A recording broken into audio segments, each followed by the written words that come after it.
Sirih berlipat, sirih pinang, sirih dari Pulau Mutiara.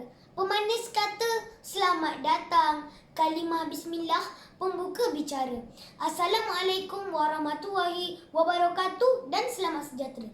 Bak kata pepatah, tak kenal maka tak cinta. Izinkan saya memperkenalkan diri. Nama saya Iman Sufi bin Azman dan berumur 12 tahun. Saya bersekolah di SK Montfort. Hobi saya ialah membaca buku cerita. Manakala cita-cita saya pula ialah menjadi seorang juruterbang. Saya berasa amat teruja untuk berkongsi suatu cerita yang telah saya baca yang bertajuk Orang Tamak Selalu Rugi. Buku ini merupakan himpunan teladan klasik Sang Bayan. Ia ditulis oleh pengarang yang cukup berbakat iaitu Azlina Awang. Terbitan Media Ink Publishing dan mempunyai 29 halaman bercetak. Tema utama yang terdapat dalam buku ini sangat menarik perhatian saya kerana ia adalah tentang semangat yang tidak pernah putus asa, pentingnya kejujuran dan menghormati nilai persahabatan yang terjalin. Jalan cerita buku ini sangat menarik kerana ia berkisahkan tentang persahabatan akrab Umar dan Husin yang saling membantu menjual hasil tangan masing-masing di bandar. Namun, keadaan ini tidak berpanjangan kerana negeri tersebut dilanda kemelesetan ekonomi. Pendapatan mereka terjejas dan wang simpanan juga semakin berkurang.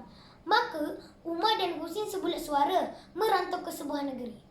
Malangnya, negeri yang mereka kunjungi turut dilanda kemelesetan ekonomi. Namun, Umar dan Husin tetap terus mencari pekerjaan di bandar, di mana nasib menyebelahi Umar kerana sikap Umar yang jujur dan berterus terang. Walaupun gaji yang ditawarkan sangat murah, namun Umar tetap bersyukur. Berbeza pula dengan Husin, masih belum mendapat pekerjaan. Walau bagaimanapun, Husin tidak berputus asa dan kemudiannya mendapat pekerjaan. Umar dan Husin bekerja dengan sangat rajin dan berazam untuk menyimpan wang untuk pulang ke kampung.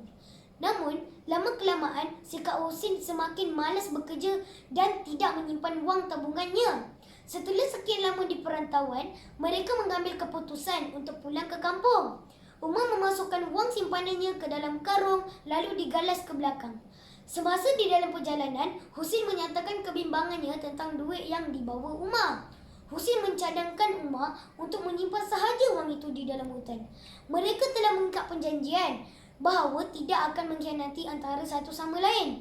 Pada keesokan harinya, Husin termenung memikirkan hutangnya yang banyak. Kemudian timbul satu bisikan menyuruh Husin mengambil wang tersebut dan Husin mula merencanakan rancangannya. Dia masuk ke hutan dan mengambil semua duit Umar. Tiba-tiba Umar datang bertemu Husin dan mengatakan niatnya untuk masuk ke hutan untuk mengambil wangnya kerana ibunya sakit tenat dan meminta Husin menemaninya ke hutan untuk mengambil wang tersebut. Husin sangat terkejut dan berasa takut. Setelah sampai di hutan, alangkah terkejutnya Umar apabila melihat wangnya sudah tiada. Umar mula menuduh Husin mencuri wangnya. Umar yang tidak berpuas hati telah melaporkan kejadian tersebut kepada hakim. Hakim telah memutuskan untuk mengadili kes tersebut di hadapan khalayak ramai. Husin mula berasa bimbang. Dia kemudian bersepakat dengan bapanya untuk mengenakan Umar. Bapa Husin merancang untuk bersembunyi di sebatang pokok. Husin pula berdoa pada pokok supaya menunjukkan kebenaran. Tiba-tiba, pohon itu mengeluarkan suara Husin tidak bersalah. Umar merasa tidak puas hati lalu membakar pokok tersebut dan ayah Husin telah menjerit kesakitan. Akhirnya, Umar menyedari bahawa Husin telah mengkhianatinya. Husin dan bapanya telah mendapat hukuman yang setimpal.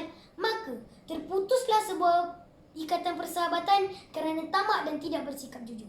Jadi, pengajaran dari cerita ini, kita haruslah saling bersikap jujur, amanah dan tidak mengkhianati antara satu sama lain. Serta sentiasa berusaha untuk mencapai apa yang kita hajati.